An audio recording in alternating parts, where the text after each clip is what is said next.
Bwana asifiwe. Basi ni wakati wa neno. Niombe ufunike macho yako niombe. Shema si nikuombe kufunga mlango kanuni yetu. Jana tumekaa kikao, tukazungumza na viongozi. Kifika muda wa neno, mlango ufungwe.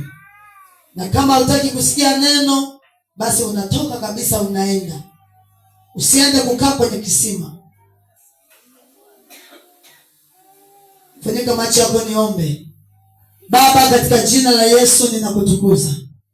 Ninasema asante kwa ajili ya wakati una sahihi. Asante kwa ajili ya neema, asante kwa ajili ya kibali. Asante kwa ajili ya mapenzi yako makuu, Bwana, ambayo umeyafanya. Baba, ninakutukuza. Baba, ninakuinua kwa ajili ya matendo yako makuu. Asante kwa ajili ya mwaka 2024. Asante Bwana kwa sababu tumeingia 2025. Baba, nakutukuza na kukuinua kwa sababu ni mwema. Unaweza na fadhili zako ni kuna za ajabu. Ninakutukuza Baba yangu. Ninakutukuza Mfalme wa wafalme kwa sababu unaweza.